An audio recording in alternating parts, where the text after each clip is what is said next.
Hello everyone, स्वागत करती हूँ आप सभी का आपके अपने यूट्यूब चैनल लर्नर्स एकेडमी में। आज की इस क्लास में हम लोग डिस्कस करने वाले हैं संविधान की प्रस्तावना से संबंधित कुछ प्रीवियस ईयर क्वेश्चंस को, जो कि एग्जाम पर्सपेक्टिव से बहुत ही इंपॉर्टेंट होंगे।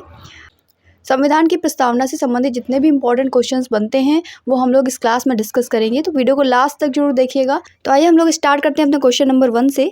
भारत एक धर्मनिरपेक्ष राज्य है, इसका मतलब है कि भारतीय राज्य किसका समर्थन करता है। आपसे पूछा जा रहा है कि धर्मनिरपेक्ष राज्य का मतलब क्या हुआ। धर्म विरोधी नागरिकों का समर्थन करता है, बहुसंख्यक समुदाय के धर्म का समर्थन करता है, अल्पसंख्यक समुदाय के धर्म का समर्थन करता है, या किसी निश्चित धर्म का समर्थन नहीं करता है। धर्मनिरपेक्ष शब्द का मतलब ही होता है कि किसी निश्चित धर्म का समर्थन ना करना, यानी सभी धर्मों को समभाव से देखना। तो ऑप्शन नंबर डी यहाँ पर हमारा करेक्ट है। धर्मनिरपेक्ष राज्य होने का मतलब है कि भारत किसी भी पर्टिकुलर धर्म का समर्थन नहीं करता है। नेक्स्ट क्वेश्चन नंबर 2 है हमारा, भारतीय संविधान का प्राधिकार स्रोत कौन सा है। प्राधिकार स्रोत का मतलब हुआ कि इसको कौन डिक्लेयर कर रहा है या इसको कौन एक्सेप्ट करता है। तो ऑप्शन में दिया गया है राष्ट्रपति, भारत के लोग, सर्वोच्च न्यायालय या फिर सरकार। जब हम लोग भारत के संविधान की प्रस्तावना पढ़ते हैं तो उसमें सबसे पहले शब्द यही लिखे हुए हैं कि हम भारत के लोग, यानी कि भारत के लोग ही इसकी प्राधिकार स्रोत हो जाएंगे। तो ऑप्शन नंबर बी हमारा करेक्ट है। आंसर नंबर बी यहाँ पर करेक्ट हो जाएगा। आगे बढ़ते हैं हम लोग क्वेश्चन नंबर 3 की तरफ। क्वेश्चन नंबर 3 है कि निम्नलिखित में से वे दो शब्द कौन से हैं जिनका समावेशन 42वें संविधान संशोधन के द्वारा उद्देशिका में किया गया था। 42वें संविधान संशोधन में कई सारे चेंजेस हुए हैं, तो ऐसे कौन से दो शब्द हैं जो कि जोड़े गए हैं 42वें संविधान संशोधन के द्वारा हमारी प्रस्तावना में। तो ऑप्शन नंबर सी हमारा करेक्ट हो जाएगा। इन ऑप्शंस में से अगर देखें तो समाजवादी और धर्मनिरपेक्ष ऐसे दो शब्द हैं जो जोड़े गए हैं। नेक्स्ट क्वेश्चन, भारतीय संविधान की प्रस्तावना में भारत को किस रूप में घोषित किया गया है। एक सार्वभौम प्रजातांत्रिक गणराज्य, नहीं। एक समाजवादी प्रजातांत्रिक, एक प्रभुत्व संपन्न समाजवादी धर्मनिरपेक्ष प्रजातांत्रिक गणराज्य। इन सभी शब्दों का समावेश है। ऑप्शन नंबर सी हमारा करेक्ट हो जाएगा। नेक्स्ट, भारत एक गणतंत्र है, इसका क्या मतलब है। गणतंत्र शब्द का मतलब आपको बताना है कि भारत के गणतंत्र होने से क्या फ़र्क पड़ता है। सभी मामलों में अंतिम अधिकार जनता के पास है, नहीं। भारत में संसदीय शासन व्यवस्था है, ये तो बात सही है, बट गणतंत्र होने से इसका कोई लेना देना नहीं है। भारत में वंशानुगत शासक नहीं है, भारत राज्यों का एक संघ है, ये बात भी सही है, लेकिन गणतंत्र होने से इसका मतलब नहीं। भारत में वंशानुगत शासक नहीं है, ये है गणतंत्र होने का मतलब। यहाँ पर कोई भी पीढ़ी दर पीढ़ी शासक नहीं होगा, ठीक है। तो ऑप्शन नंबर सी हमारा करेक्ट हो जाएगा। नेक्स्ट, निम्नलिखित में से कौन सा शब्द भारत के संविधान की उद्देशिका में नहीं है। उद्देशिका का मतलब ही प्रस्तावना है, तो प्रस्तावना में कौन सा शब्द नहीं है। समाजवादी ये भी है, पंथ निरपेक्ष भी शब्द यूज किया गया है, और प्रभुत्व संपन्न भी है। लोक कल्याण जो है ये शब्द हमें प्रस्तावना में देखने को नहीं मिलता है।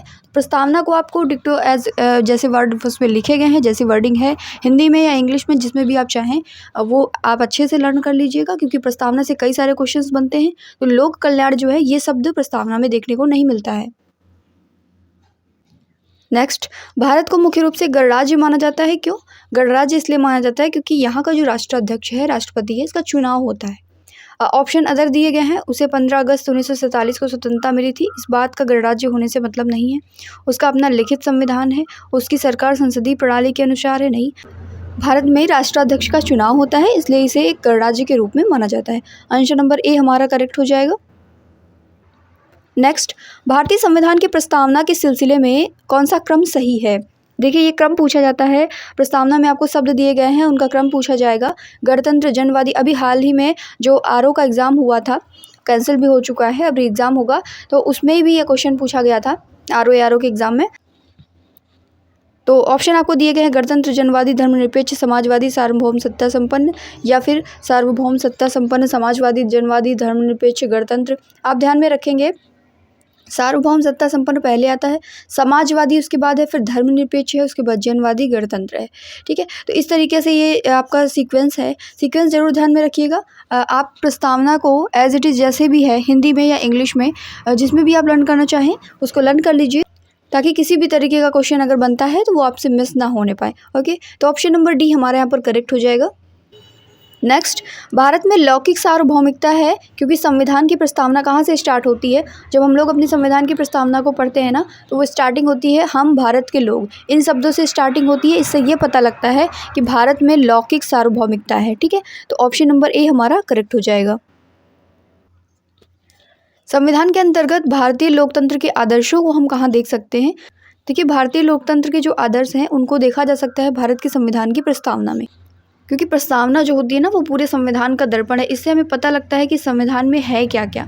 तो भारतीय लोकतंत्र के आदर्शों को हम प्रस्तावना में साफ साफ देख सकते हैं। यहाँ पर ऐसे शब्दों का समावेश है और ऐसा इंट्रोडक्शन इसमें दिया गया है कि जिससे हमें पता लगता है कि भारतीय लोकतंत्र के आदर्श यहाँ पर हमारे पूरे संविधान में निहित हैं। तो ऑप्शन नंबर बी हमारा करेक्ट हो जाएगा।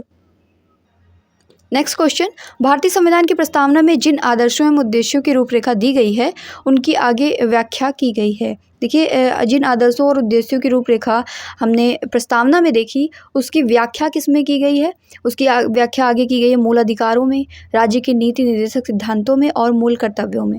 मूल अधिकारों में हमें पता लगता है कि भारतीय नागरिकों को कौन कौन से अधिकार दिए गए हैं, कौन कौन से विदेशियों को अधिकार प्राप्त हैं। और नीति निर्देशक तत्व ये बताते हैं कि किस डायरेक्शन में हमारा देश आगे चलेगा, डायरेक्टिव प्रिंसिपल हैं ये। और मूल कर्तव्य हमें ये बताते हैं कि देश के प्रति हमारी क्या जिम्मेदारियाँ हैं। तो इन सभी चीज़ों में जो आदर्श और उद्देश्य हैं, जिनकी रूपरेखा, जिनका ड्राफ्ट हमें प्रस्तावना में देखने को मिलता है, इनकी डिटेल्ड एक्सप्लेनेशन जो है हमें मूल अधिकारों में, नीति निर्देशक तत्वों में और मूल कर्तव्यों में देखने को मिल जाती हैं। तो ऑप्शन नंबर सी हमारा करेक्ट है। इसके बाद में कुछ फैक्चुअल क्वेश्चंस हैं जो कि इंपॉर्टेंट हैं, एग्जाम में पूछे जाते हैं। भारतीय संविधान को संविधान सभा द्वारा कब अंगीकृत किया गया था? 26 नवंबर 1949 ईस्वी को अंगीकृत कर लिया गया था। भारतीय संविधान कब अंगीकृत किया गया? तो अंगीकृत करने वाली डेट जो है वो है 26 नवंबर 1949। लेकिन जब पूछा जाए कि कब लागू किया गया तो 26 जनवरी 1950 1950 26 जनवरी 1950 को ये जो है लागू कर दिया गया था पूरी तरीके से, तभी हमारा देश गणतंत्र बन गया था। नेक्स्ट है, किस वर्ष भारत एक प्रभुत्व संपन्न प्रजातांत्रिक गणराज्य बना था? तो अभी आपको बताया 1950 में। ऑप्शन नंबर डी हमारा करेक्ट है। संविधान की उद्देशिका का संशोधन कितनी बार किया गया है? प्रस्तावना का संशोधन, वही जो वर्ड जोड़े गए थे ना, तो एक बार प्रस्तावना का संशोधन हुआ है। नेक्स्ट क्वेश्चन, संविधान की प्रस्तावना सभी भारतीय नागरिकों को निम्न में से कौन सा उपलब्ध कराने के लिए वायदा नहीं करती है? आपको ऑप्शन दिए गए हैं सामाजिक न्याय, राजनीतिक न्याय और थर्ड ऑप्शन है विचार की स्वतंत्रता या पूजा की समानता। तो देखिए, ये ऐसा कोई भी यहाँ पर न्याय जो है प्रदान करने की बात प्रस्तावना में नहीं कही गई है। विचारों की स्वतंत्रता है, सामाजिक न्याय भी प्रदान करने की बात कही गई है, राजनीतिक न्याय भी प्रदान किया जाएगा। तो ऑप्शन नंबर डी हमारा यहाँ पर करेक्ट हो जाएगा। ऑप्शन नंबर डी करेक्ट है। नेक्स्ट है, 26 नवंबर 1949 को अंगीकृत भारतीय संविधान की प्रस्तावना में कौन से शब्द सम्मिलित नहीं थे? जब स्टार्टिंग में जब प्रस्तावना आई थी तो इनमें से कौन से शब्द हैं जो सम्मिलित नहीं थे, बाद में जोड़े गए थे? तो एक तो समाजवादी था, दूसरा था पंथ निरपेक्ष और तीसरा था अखंडता। ये शब्द जो है बाद में आए थे, गणराज्य पहले से यहाँ पर यूज़ किया गया था। तो ऑप्शन हमारे 1, 2 और 3 देखते हैं। ऑप्शन नंबर ए में करेक्ट मैच हो रहा है, 1, 2 एंड 3। तो ऑप्शन नंबर ए हमारा यहाँ पर सही हो जाएगा।